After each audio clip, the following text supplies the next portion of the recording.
projeto, né, de residência artística, o cordel como agente de transformação social. A gente está encerrando já a nossa sexta, sétima oficina. Tem essa perspectiva mais prática, né? A Luana, nossa oficineira, ela vai se apresentar. A gente vai fazer aqui uma oficina de estilogravura, tá? É isso, gente. Eu só vou pedir desculpa aqui, dando mais meia horinha para quiser me ausentar para comprar nosso lanche, por um bom motivo. Então já vocês vão me levantando assim, saindo disfarçadamente. Agradecer a presença da Luana e a presença de vocês também, tá? Obrigada, Nath. Boa tarde, gente. Tudo bem? Meu nome é Luana Xavier. Eu trabalho com gravura há alguns anos. E a linguagem da estilogravura, principalmente, que foi a técnica que eu mais me identifiquei, né? Porque quando a gente fala de gravura, a gente fala de uma série de técnicas para fazer impressões. E eu tive contato, eu sou daqui de Lucas Castilho, da Caixa da Fluminense também, do bairro Bariê, para quem conhece. E eu tive esse primeiro contato com a gravura na faculdade, e na litografia, com a gravura em metal, com a estilogravura em especial, que foi a que eu mais me identifiquei. E é a que a gente vai falar hoje, até porque a gente está nesse espaço maravilhoso, várias estilogravuras aqui espalhadas pelo museu, então eu fico muito feliz de estar fazendo esse projeto aqui. Eu sou formada em gravura pela UFRJ e pratico esse trabalho há cerca de 15 anos. E eu sou tatuadora também, então eu aproveito a linguagem da estilogravura e transfiro para tatuagem.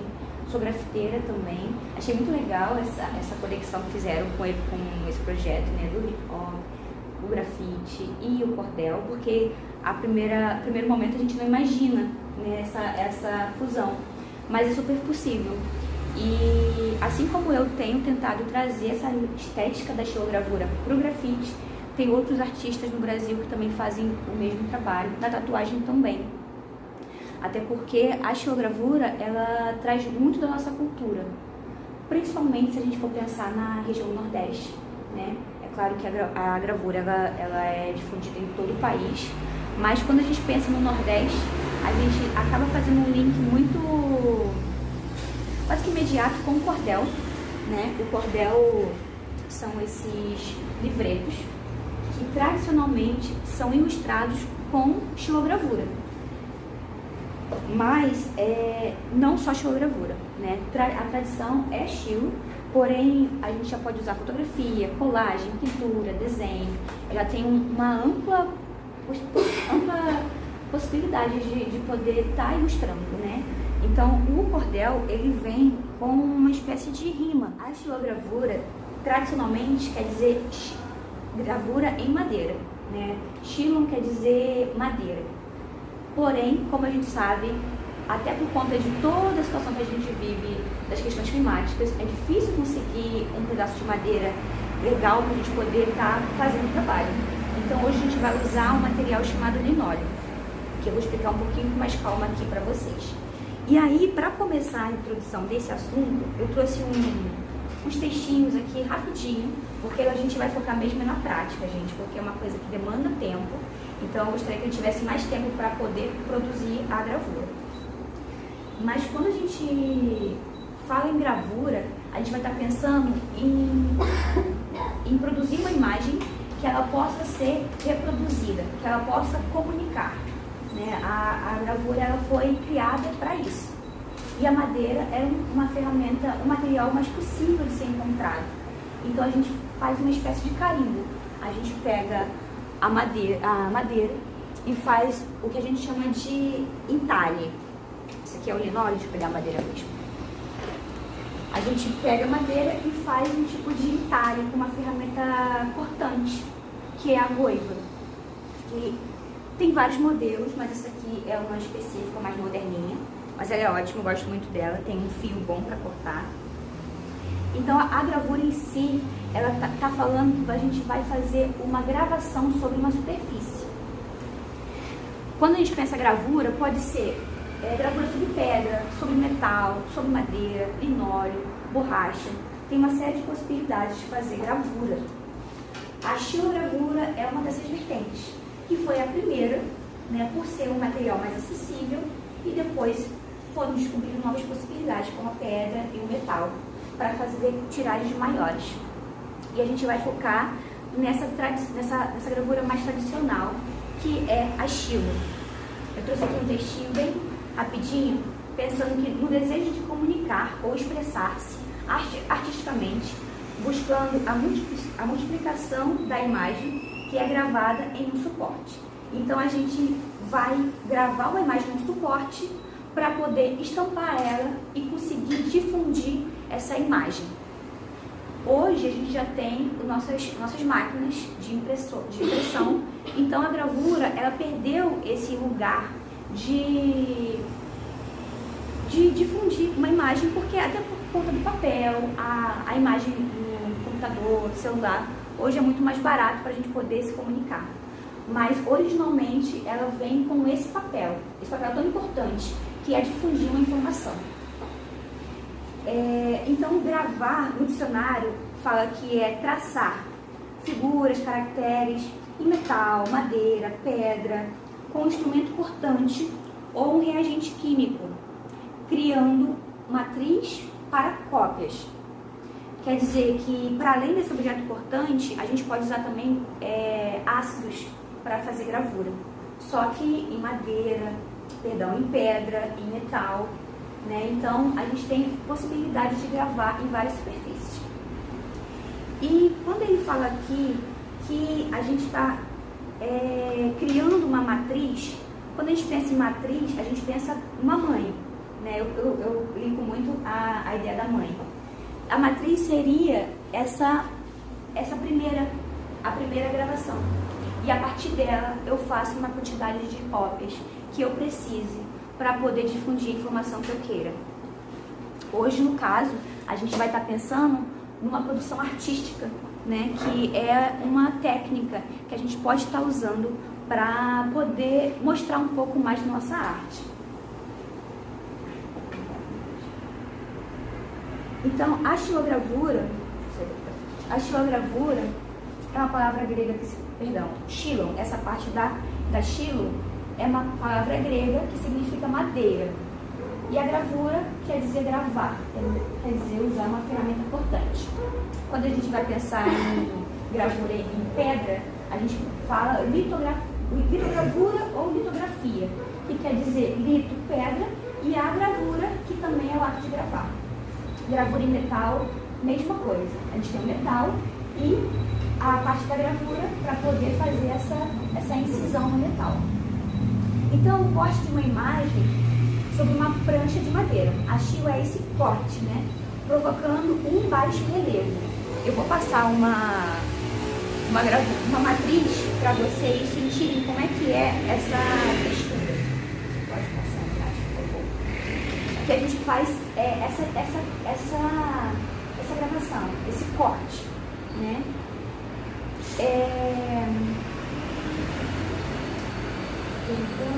Então essa matriz ela possibilita uma impressão de inúmeras cópias idênticas. A gente vai fazer um trabalho manual, gente. Então não é idêntico, tudo idêntico. A gente vai entintar na mão, vai imprimir na mão. Então quando a gente pensa idêntico, tem que pensar nessa ressalva também, que elas vão ter as suas peculiaridades, né? Um detalhe ou outro. E fica muito legal. Principalmente quando é na madeira. A madeira, ela traz uma identidade que são as veias da madeira. Eu não sei se vai dar para ver daqui, mas eu usei um compensado, que é até essa matriz, para fazer esse trabalho. Então eu talhei ela dos dois lados, aproveitei os dois lados para poder fazer duas camadas. Então, primeiro eu imprimi essa parte vermelha, deixo secar pelo menos um dia, porque é uma tinta à base de óleo, ela demora a secar, e depois eu venho uma segunda camada. E se vocês perceberem, tem umas ranhuras aqui que só uma madeira de verdade vai poder nos oferecer, porque dá um gostinho a mais na imagem. Eu vou deixar aqui, mas conforme a gente for passando aqui a nossa oficina, vocês podem vir olhar com mais calma. Então, a gravura ela possibilita qualquer tamanho, né? A gente pode fazer uma gravura pequenininha ou pode fazer um trabalho maior, a depender do material que a gente tenha. Porque uma coisa que acaba sendo uma questão pra gente é conseguir essa matriz desse tamanho, né? Eu utilizei aqui um compensado, que a gente consegue comprar em madeireiras, porque seria mais difícil a gente conseguir uma madeira maciça. Aqui o Jota tem várias madeiras aqui, espalhadas pelo museu, e são madeiras maciças. E parece que reaproveita também. Essa aqui parece uma tábua, essa aqui que é a história do pau de arara. Mas se você for ver, é uma madeira maciça e dá pra gente poder trabalhar. É claro que cada madeira ela vai oferecer algum tipo de dificuldade pela sua dureza, né? A gente vai usar hoje um material chamado linóleo, que acabou sendo uma alternativa para a madeira, pela dificuldade de a gente conseguir madeira. E o linóleo, é esse que está passando na mão de vocês, ele é um aglomerado de serragem com algum tipo de aglutinante, principalmente óleo de linhaça. E atrás tem um tecido, que é um tecido de juta, que assim ele consegue firmar. Deixa eu pegar um aqui para mostrar para vocês. Aqui eu tenho um tecidinho de juta que ele meio que dá uma estrutura melhor para o linóleo. Então o linóleo vem sendo essa alternativa para a gente substituir a madeira. Mas também dá para usar qualquer material que seja plano. Tem gente que usa havaiana, borracha, pneu de bicicleta. A questão é a gente ter um material liso, que a gente consiga entalhar com essa ferramenta que é a goiva e consiga imprimir. É claro que cada material ele vai trazer determinados desafios. O linóleo, esse linóleo que a gente vai usar, ele já foi pensado para fazer estilogravura. Então ele é bem legal, ele é bem macio e ele não gruda o papel também, porque se for uma matriz muito lisa, acaba dificultando um pouco a gente na hora de tirar o papel. Ele tem uma texturinha bem sutil, mas ele tem. Ao contrário de um pneu de borracha, por exemplo, que é muito liso. Então pode acabar acontecendo de o papel grudar, dependendo da umidade da tinta, que aí a gente vai conhecendo como a gente vai produzindo. Então, idealmente, essa matriz ela possibilita uma quantidade de cópias, né, para difundir uma informação. Eu trouxe aqui para vocês alguns exemplos de alguns artistas que... tem esse aqui, antes que eu vou... alguns exemplos de alguns artistas que usam suportes diversos, que originalmente a gente pensa na matriz impressa no papel, como cordel, mas a gente tem uma possibilidade maior. A gente não precisa só se prender a isso, tá? Então eu trouxe aqui alguns artistas para a gente dar uma olhada depois, mas antes eu gostaria de falar sobre esses objetos aqui, que são objetos para poder fazer impressão. A gente vai usar hoje uma alternativa bem manual, que é uma colher de pau. Eu estou usando essa pequenininha aqui, mas poderia ser uma colher de pau tradicional de cozinha mesmo. Mas para quem tem uma quantidade muito intensa, é legal ter equipamento. Então aqui a gente tem um prelo, que tem inclusive um aqui pessoalmente, depois vocês podem vir dar uma olhada. Ele está bem bonitinho aqui, ele tem vários detalhes, bem lindinho. E a gente tem as prensas. O prelo, ele funciona da seguinte maneira: a gente coloca a matriz, coloca o papel sobre a matriz e esse objeto aqui parece um parafuso, ele vai girando. Ele vai girando e você vai fazer uma pressão dessa matriz sobre o papel. Porque é como se fosse um carimbo, literalmente, né? A gente precisa fazer uma certa força para poder essa impressão sair no papel ou no tecido, no material que vocês quiserem. A gente tem também a prensa, que ela funciona com 2 cilindros. Então a gente coloca a matriz sobre essa mesa, o papel sobre a matriz, e esses cilindros eles vão girar e essa madeira vai passar no meio delas. como se estivesse tipo, premendo macarrão, sabe? E aí você vai fazer essa pressão. Ela é muito prática, principalmente quando são gravuras maiores. Essa aqui é um modelo mais antigo, mas hoje a gente já tem no mercado algumas mais novas. Essa aqui é pequenininha, ela desse tamanho, cabe numa mesa, assim, para quem quiser, né, no futuro tá produzindo gravura, é um adianto, ao invés de fazer na mão. E aí, eu já comentei, né, que a gente tem esses suportes da madeira, que pode ser madeira maciça ou um compensado. A gente também tem o MDF. O MDF também pode ser um material mais fácil a gente encontrar, ele até um valor mais possível também de comprar, sendo que minha preocupação com o MDF é que tem alguns que eles desmancham com muita facilidade. Então, quando você passar a tinta, pode vir pedaços de madeira junto na tinta. Então, até quando se vocês forem experimentar, só se preocupa com isso. Quando você entintar no MDF, se esse pó não vai sair. O MDF também é serragem, com fibras, com aglutinante, assim como o linóleo. Gente, se eu estiver falando muito rápido e coisas que vocês não sabem, podem perguntar, porque estou tentando ser rápido aqui pra gente ir pra prática, tá? Então, é a mesma coisa aqui, o MDF. Você vai pegar a serragem e vai fazer uma pressão e vai formar essas placas aqui. Só que o MDF, quando a gente corta, você sente mais esse pozinho saindo, né? Diferente do linóleo, que ele sai quase como um plástico. Acaba sendo também um trabalho mais limpo. E aí, algumas observações importantes quando a gente for produzir, é que quando a gente for fazer o desenho na matriz, a gente vai fazer invertido, como se a gente estivesse olhando no espelho. A preocupação maior é que caso vocês queiram escrever alguma coisa, vocês têm que escrever ao contrário. Porque aí, quando for impressa, ela vai sair correto. Porque...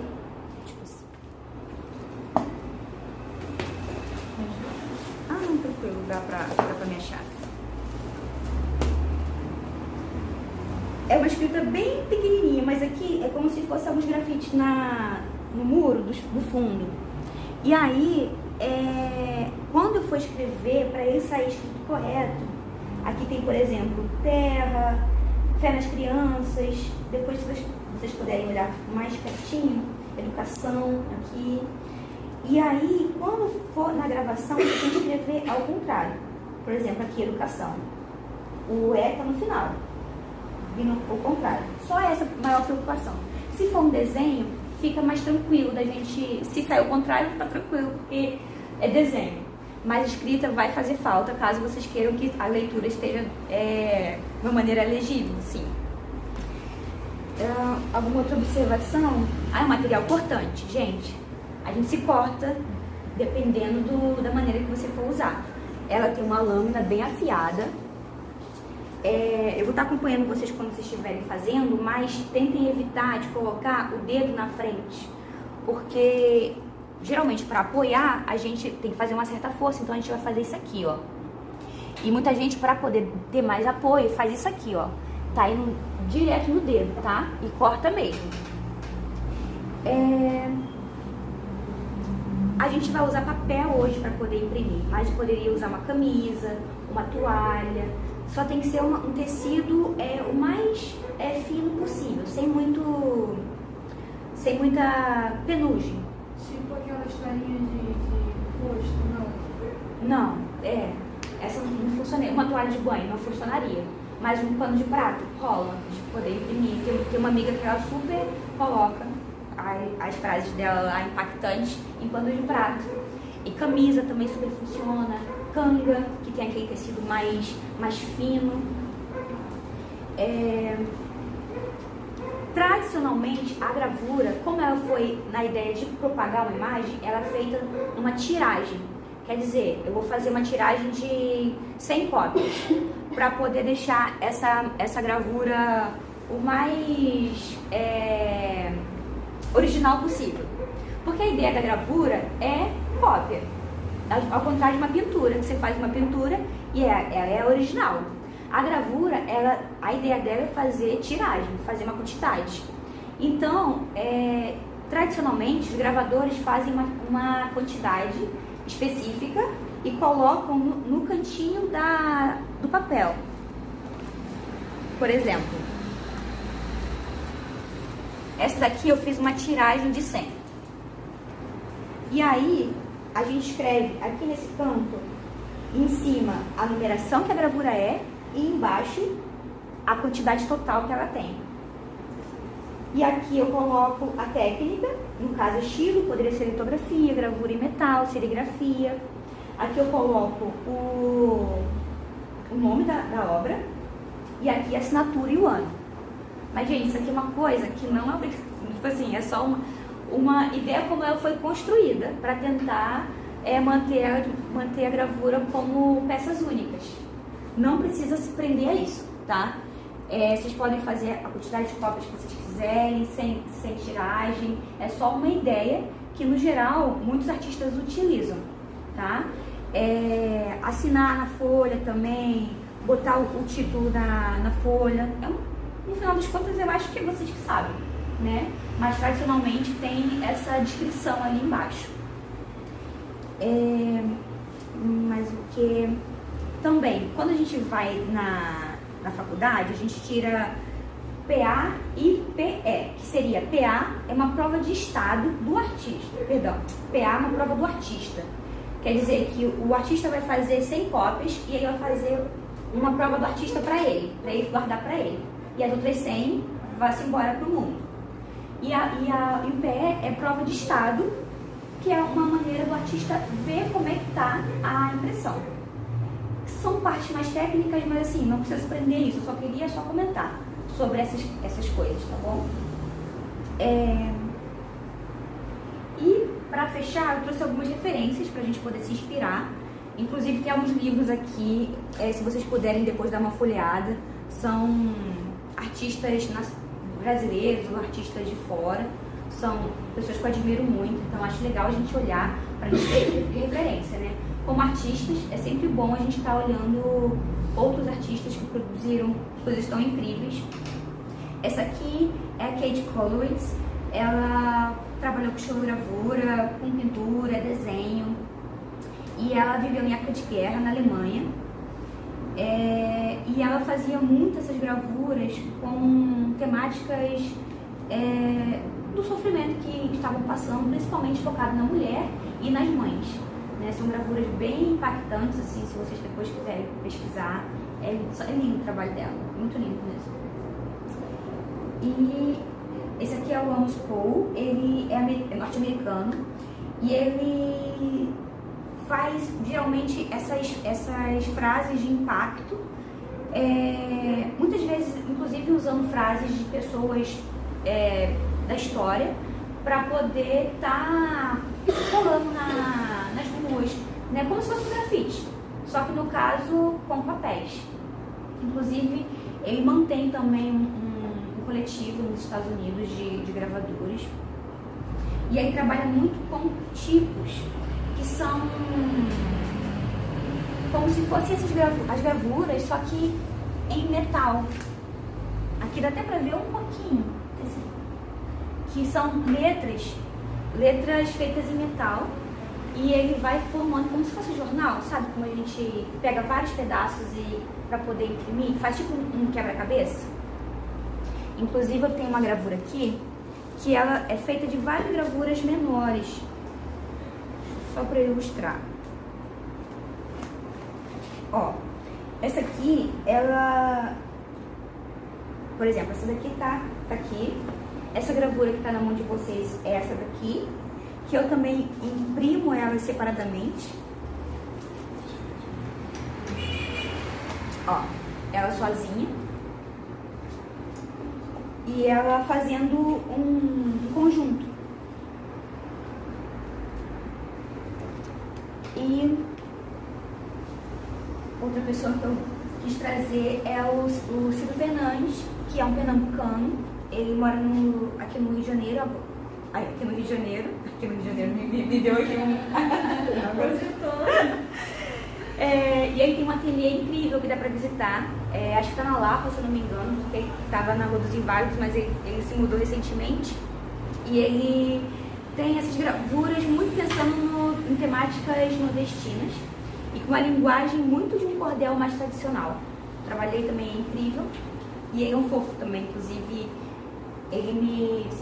Pode me dar esse aqui na ponta, por favor? Tá vivo ainda. Ele tá vivo. Ele fez essa ferramenta que é um tipo de impressão. É para ajudar a imprimir. Na ideia de você passar sobre o papel, sobre a o papel tá aqui, né? O papel sobre a matriz, passar isso aqui para poder ajudar a imprimir. A gente vai usar a colher de pau, vocês vão ver como é que é. E ele usou esse negócio que ele inventou aqui. E ele adora inventar essas coisas no ateliê dele. Essa aqui é a Andréa Gino. Ela tem uma perspectiva de gravura um pouco diferente, mais contemporânea. Ela atualmente é professora da UERJ de arte, inclusive. E ela tinha ela fez uma série utilizando carteiras escolares antigas, onde os alunos faziam suas próprias gravações. E ela imprimiu essas carteiras. Então, quando a gente pensa em gravagens, é tudo que é feito incisão em superfícies. Quando a gente vai pensar na árvore, que a galera escreve lá alguma coisa, que eu não concordo com isso, mas é um tipo de gravação. Você vai usar uma ferramenta cortante para poder fazer essa incisão em alguma superfície que você possa. E essa perspectiva dela, né, a gente pensa muito em gravura assim, imagem, né? Uma pegada bem tradicional mesmo. E ela tá fazendo essa outra leitura, né? De gravura. Ela, inclusive, fala muito sobre educação, o trabalho dela é muito incrível, assim. E ela trabalha com vários objetos para falar de educação. Luana, sim? Ela pega essas carteiras que já estão com essas marcas e faz a impressão. Ao longo do tempo, os alunos foram lá, escreveram uma coisa com a outra. É uma coisa super comum pra mim na época de pegar uma carteira. Ela se apropria dessa carteira, que é tipo assim, você tem, e mostra que ali tem uma história. Que ali é uma maneira do estudante se expressar.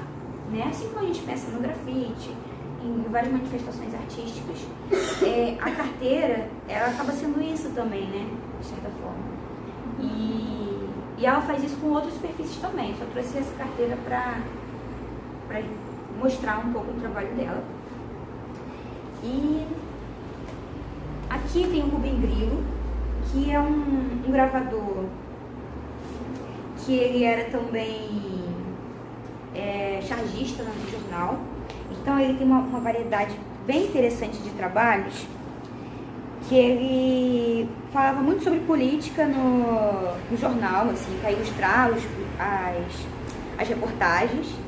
E depois ele teve um momento de uma arte mais contemporânea, assim, mais alternativa, né? Sem tanta necessidade de comunicar uma coisa diretamente.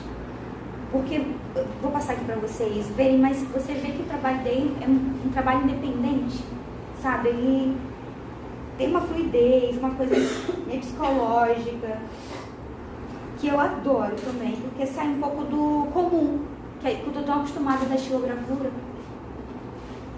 Vou deixar rolar aí os livros. Esse aqui é do Chicão, do Francisco, é um gravador que está em São Paulo agora. Ele fez um livro do artista, que são gravuras falando do ateliê dele.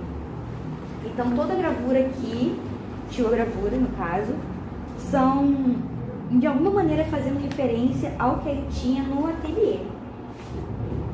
Aqui é um autorretrato. Ele faz muito autorretrato, inclusive.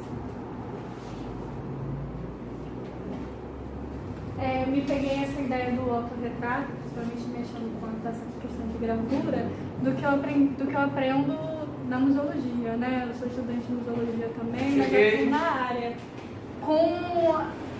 A gente ainda tá bem assim nos primórdios, né? Com Albert Dürer. que além de gravador, ele é pintor. A gente pega mais na parte da pintura, mas tem algumas questões que eu não sei se com certeza vocês aprenderam. E aí a minha referência, infelizmente, é do Albert, né? Porque é uma coisa bem ecocentrista, uma coisa mais... Você falou de selfies, né? De autorretrato, eu lembrei dele. Que ele é tipo assim, a maioria das pinturas, das gravuras dele são autorretratos. Acho que é bem disso, né?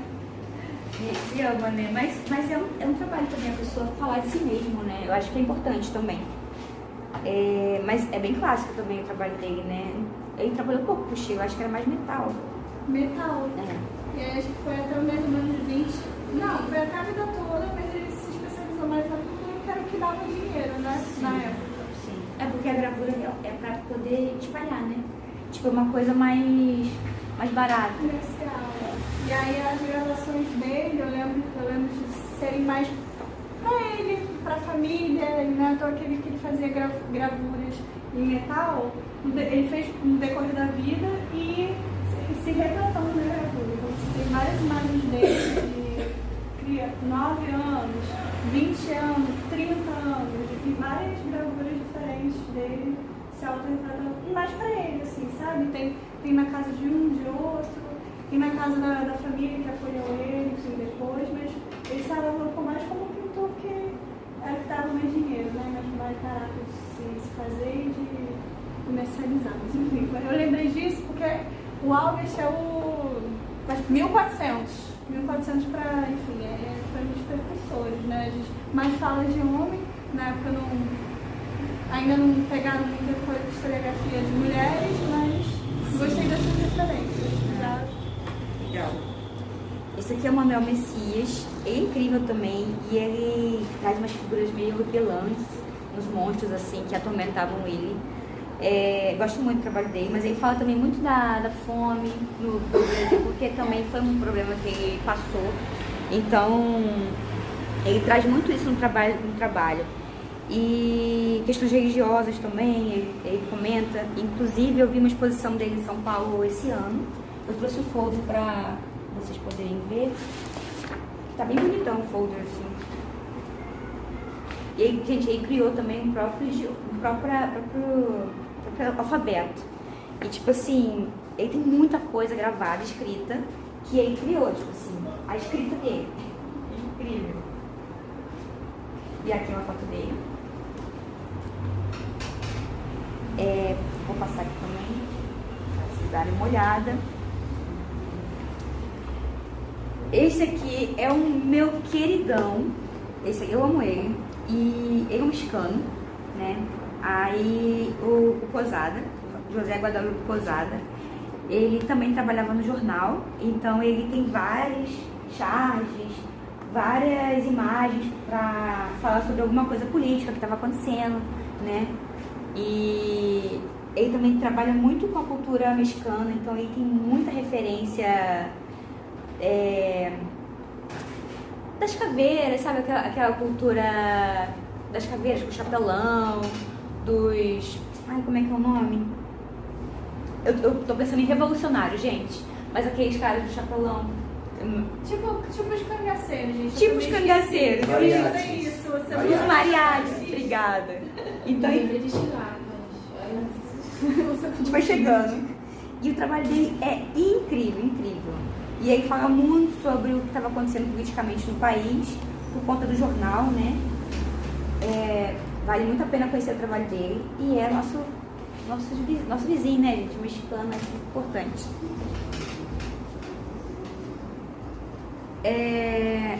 Gente, esses livros é só pra gente ter de referência pra vocês fazerem os trabalhos de vocês, tá? Vocês fiquem à vontade de seguir o que vocês quiserem. E trouxe aqui o Guild também, que é um artista brasileiro, que aí falava muito da tristeza, do subúrbio brasileiro. As gravuras dele são muito carregadas de preto, assim, de manter a matriz original. Até o Jota também, eu vendo aqui pessoalmente, né, ele mantém muito o preto da matriz. Ao contrário de alguns gravadores que estou passando aí, que dá uma retirada boa da gravura, né, desse fundo. também eu acho importante a gente dar uma olhada no trabalho do Guild.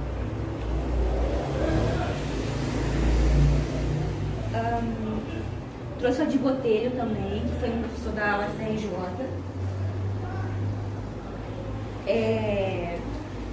Ele tem um trabalho incrível falando sobre Canudos, uma série de gravuras, de show-gravuras, falando de toda a tragédia que aconteceu em Canudos. Ele fez um estudo muito profundo sobre essa situação histórica que aconteceu, né? Esse massacre. Então, vale muito a pena também. Ele tem uma linguagem muito característica dele, assim. Gosto muito de como ele se expressa. Aqui, ó, só para pontuar, Canudos está cercada, né, por um monte de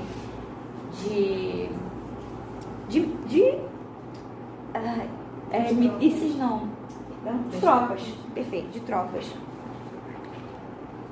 É porque tinha matadeira, né, eu esqueci o nome, mas chamam de matadeira, que levaram para Canudos para poder, porque o exército não estava conseguindo entrar na cidade, então levaram tipos de canhões que chamavam da matadeira, inclusive. E aí, ela está bem retratada aqui.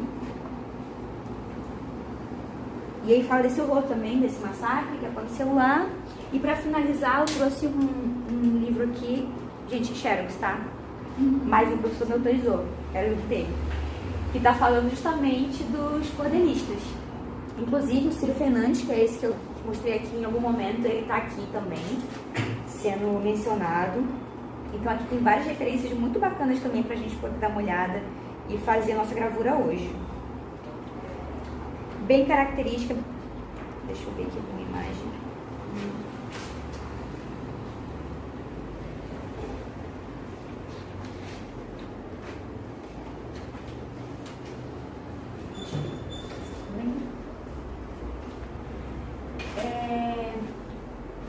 Só para finalizar, gente, para a gente começar, a gravura a gente pode fazer de todas as cores, tá? Tradicionalmente, vocês vão ver mais o preto, porque é uma tinta mais fácil de a gente ter acesso. Mas a gente pode fazer de todas as cores, inclusive misturando para poder obter a cor que a gente quer. Muitas vezes, quando a gente for pensar em mais de uma cor na mesma matriz, na mesma impressão, cada impressão é uma matriz diferente e ela vai sendo sobreposta para poder gerar esse colorido, nesse caso. Porém, há gravadores que conseguem entintar a mesma matriz. Pega tipo a cor verde, aí eu vou passar a cor verde só aqui. E aí vai limpar o rolo, ou vai ter um outro rolo, e vai pegar um azul nessa parte. Assim você só vai entintar uma vez e vai fazer uma impressão mais rápida do que ter que... Nesse caso aqui? Tipo esse caso aí. Esse caso aí provavelmente. Inclusive, eu vou aproveitar que você trouxe. Duas, ele descarta uma e refaz, ele faz duas exatamente iguais? Não, ou ele limpa a matriz e...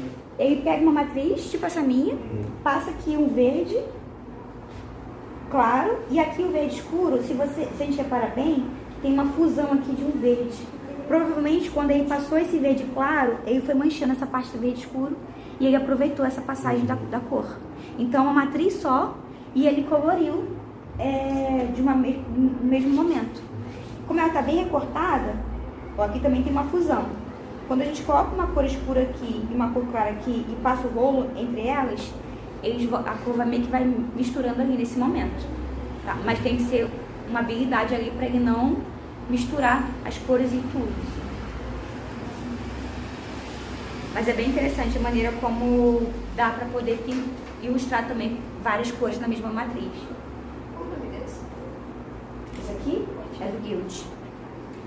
Gente, só para finalizar nosso rolinho, nosso grande amigo, vai ser ele que vai passar a tinta na nossa matriz. Tem vários tamanhos. Esse aqui tá com 5 centímetros, esse aqui tem 15. Mas tem de 25 centímetros, tem vários, tá? É só pra gente poder ilustrar. Um outro objeto que eu acho interessante apresentar, mas eu não recomendo muito, é esse objeto chamado Bahrein. A gente também coloca pra fazer impressão. Tem a matriz, coloca a folha sobre e passa esse Bahrein fazendo movimento circular pra poder sair.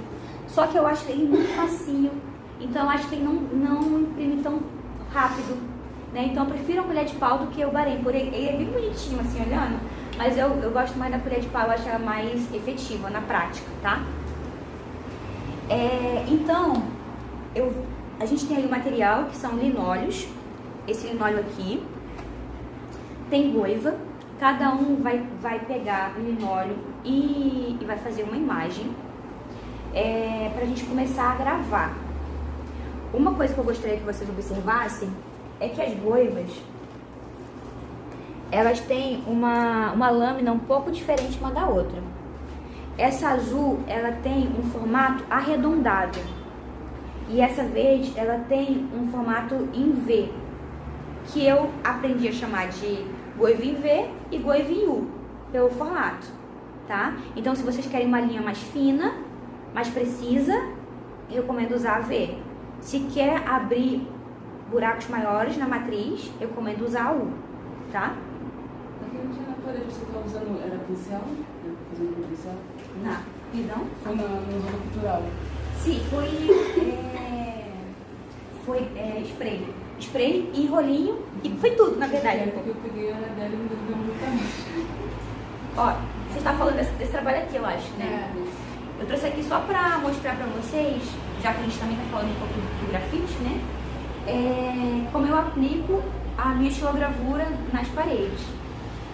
Essa daqui deve ter na faixa de uns 2,5 metros de largura, por 1,80 de altura, mais ou menos. É um muro de casa, né? Aí o que eu faço? Eu pinto tudo de branco no fundo para fazer o recorte. E depois eu venho pode ser com rolo, com pincel ou com a lata de spray, fazendo a parte preta. O que eu acho mais difícil nesse caso, e é uma técnica que eu gosto de usar, quando eu tenho uma área que eu quero uma quina, uma ponta, para se assemelhar mais à estilogravura, eu recorto com o branco. Então, se eu passei um preto, depois eu venho com o branco fazendo recorte, para poder dar essa pontinha. Aqui é a mesma coisa. Essa aqui tá em Rocha Miranda, e essa aqui tá lá em Caxias, no Corte 8, que é a Roda Cultural do Centenário, inclusive recomendo que vocês conheçam. A Drica que organiza com o companheiro dela, é um mutirão de grafite. Então, você vai lá no Instagram, eles fazem eventos eventualmente. Hoje está tendo? Ah, que legal. Fiquei interessada em qual área de Rocha Miranda, porque eu me criei há 17 anos em Rocha Miranda. Vai ter semana que vem, 6 e 7. É perto da Rubis? Não sei te dizer. Vai ter um evento agora, 6 e 7 de grafite. Eu posso te mandar o endereço, mas eu não sei te dizer, eu não conheço Rocha Miranda. Mas você lembra o ponto de referência? Porque parece bem ali na pista. Não lembro que eu tava no Google Maps. Mas é isso, aqui é Roda Cultural do Centenário, é um mutirão de grafite e também de rima, né? Tem batalha de rima, eles levam também rappers locais da Baixada, é bem legal. E o mutirão de grafite, geralmente quem está organizando oferece uma quantidade de tinta, não que dê para todo mundo, porque vai muita gente, mas pelo menos ajuda, e também oferece alimentação, água, então isso ajuda muito, né? Pra gente poder estar pintando nossa região. E aqui a mesma coisa, eu passei o branco de fundo com rolinho e pincel. Nesse dia a gente estava lá, a gente grafitou na Roda Cultural. Acho que ela tá falando isso, que ela pegou Foi ela que me prestou. seu gap emprestado e não te Eu devolveu. Eu tava entendendo, não, tá tranquilo, não se preocupa não, nem lembrava.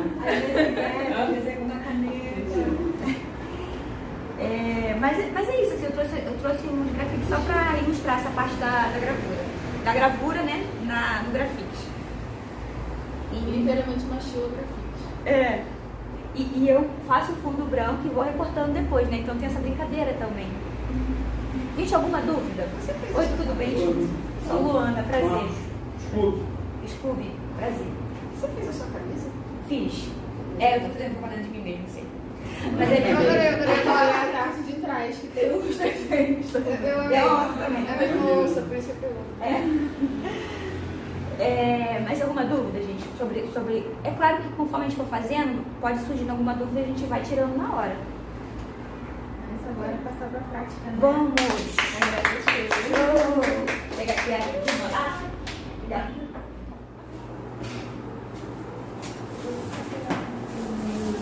Tem um caixa aqui também, tá? Se alguém precisar, Vocês podem desenhar direto na matriz. O linóleo que vocês vão desenhar sobre, a gente vai chamar de matriz. Que é a partir dessa matriz, dessa mãe, que a gente vai fazer uma tiragem da quantidade que vocês quiserem, tá?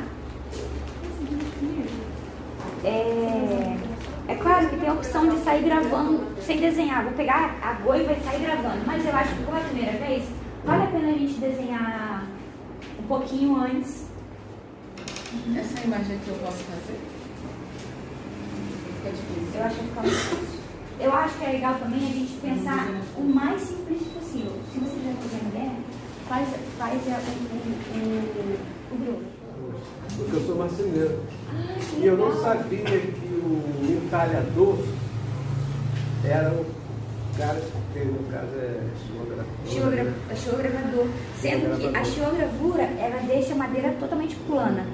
O entalhador, às vezes, ele faz aquele 3D, né? Que aí faz aquele formato, faz uma escultura, uma moldura. Na marcenaria é feita pelo entalhador. Pelo entalhador. Perfeito. E agora, quando falou que ia fazer a xilogravura, né? Eu tive até dificuldade de falar isso, porque eu nunca tinha. É xilogravura, mas aí conforme a gente vai repetindo, Mas uma na realidade, eu convivi com isso a vida toda, eu não sabia. Deixa eu mostrar aqui na mão como é que fica na madeira. Você tem alguns aí atrás, mas ó, passa a mão aqui pra você ver. Que fica bem plana. Mas mais para no caso, o entalhador do móvel já fica mais... Tem mais nuances, né? É. A nossa ideia aqui, gente, é a gente pegar uma matriz plana, para quando a gente passar o rolo ele é duro, né? Ele tem que encostar em toda a área do desenho. Se eu faço uma coisa em 3D, o rolo ele não alcança, né? Então tem que ser uma coisa reta. Antigamente eu usava muito os móveis, eram todos assim, talhados. Coisa Depois lindíssima. Vender cada Bahia assim, fazer essa coisa reta. Não é mais madeira maciça, né? Não, é MDF. Compensável, MDF. Muito MDF, né? Molhou um pezinho e já era. A gente vai fazer esse trabalho na nosso linóleo, tá? E você trabalha com o quê? Escuro? Eu trabalho com dança. Ai, que dança! Vai fazer uma pessoa dançando? Vai fazer uma pessoa dançando? Isso, né?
Então, assim, não precisa se prender muito a marcas. Tá lá escrito que é para xilogravura, é bacana. Tem a base de óleo e a base d'água. Eu, particularmente, gosto mais a base de óleo, tá? Só que aí tem as questões que para limpar você vai ter que usar uma água raiz. Então é um cheiro forte. Algumas marcas, essa aqui não tem um cheiro forte não tô sentindo nada. Tem algumas que você abre já empesteia o ambiente. Então a gente vai colocar um pouquinho de tinta aqui pra gente fazer a impressão de todo mundo.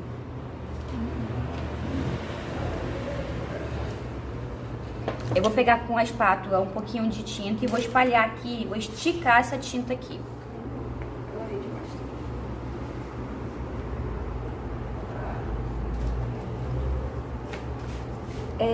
Eu vou usar esse rolo de 15. Daria até pra usar o de 5, mas eu vou usar esse aqui de 15. A gente vai esticar essa tinta aqui no rolo.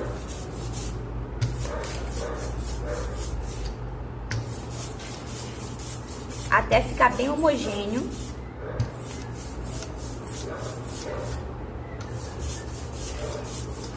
Vocês podem pegar 2 folhas de ofício pra mim, por favor?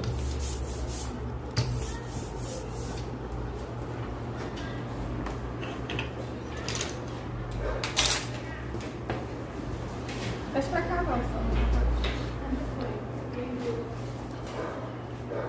E aí, a gente vai colocar uma folha por baixo, só pra não sujar a mesa.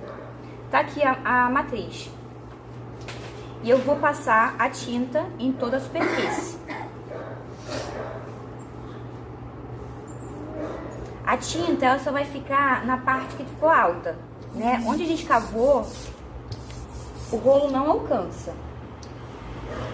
É interessante que a gente passe de algumas vezes e de 2 ângulos diferentes para poder espalhar bem a tinta na superfície. Ok?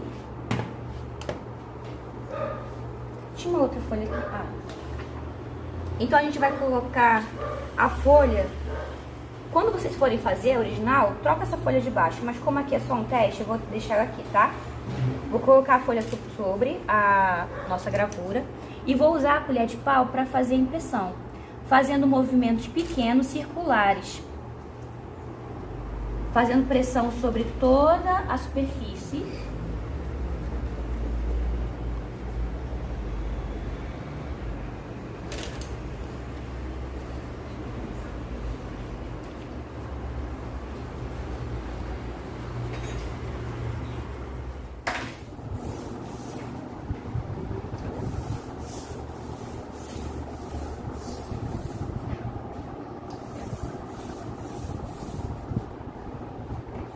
É o que? Maravilha, já espalhou. Agora você vai vir aqui na sua matriz, lá da ponta, e vai espalhar tudo.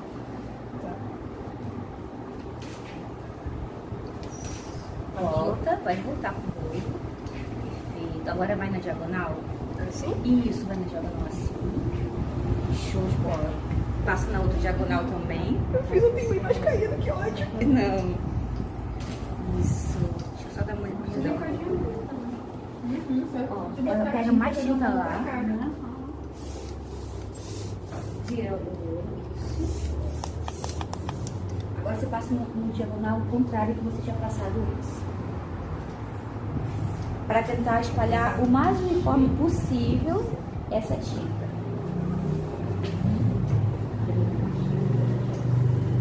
Show de bola.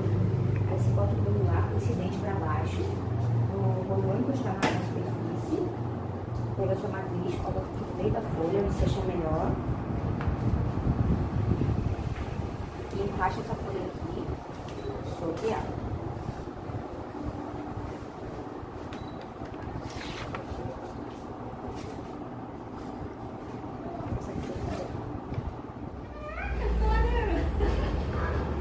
Vou tirar.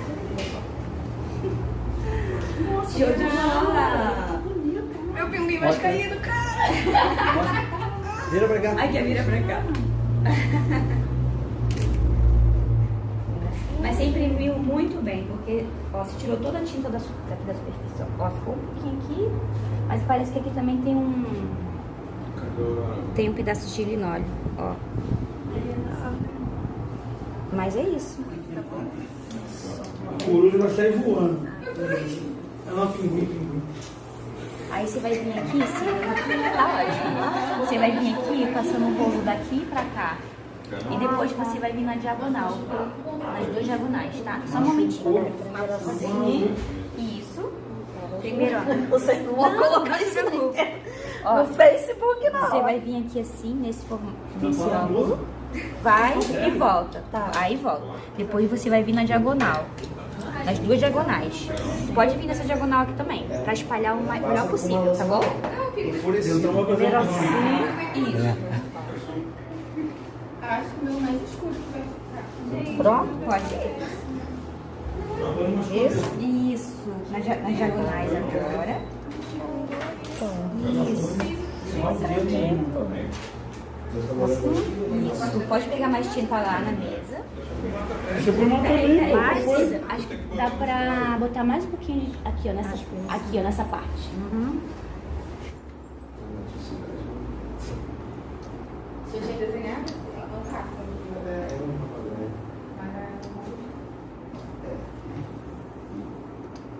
Maravilha. Vamos lá pra mesa?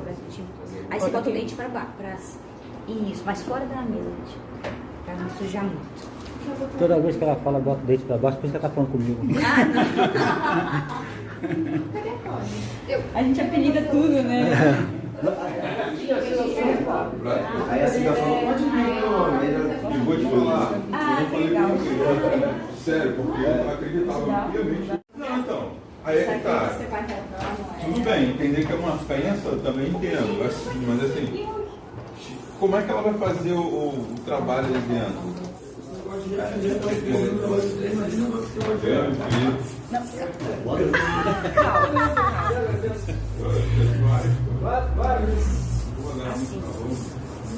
Pode ser devagar também.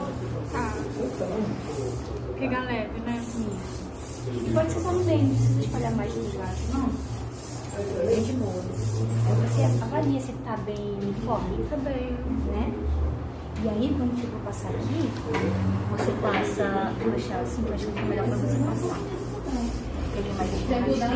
Então você passar aqui e depois na diagonal. Você vai passar reto aqui e depois você vai vir nas diagonais para tentar deixar o mais uniforme possível. Reto assim. Isso, você vai vir reto assim, ó, daqui pra cá. Depois você vem na diagonal aqui e na diagonal. Não, pô. Gente boa assim não é possível. Perfeito. Aí aqui na sua matriz a gente vai fazer assim, ó. Você vai vir com o rolo desse ângulo e depois você vai vir nas diagonais. Tá bom? Bota o pé todo lá na quadradinho dele. Esse mesmo? Isso, esse mesmo. Olha, montão. Obrigado por ter vindo, cara. Nada que isso, vou divulgar, hein? Boa, demorou. Agora pode ser uma diagonal. Isso. Agora eu vou fazer uma cheiruga aqui, a moda antiga. Pega mais um pouquinho de tinta lá na mesa. Muito legal ficou também.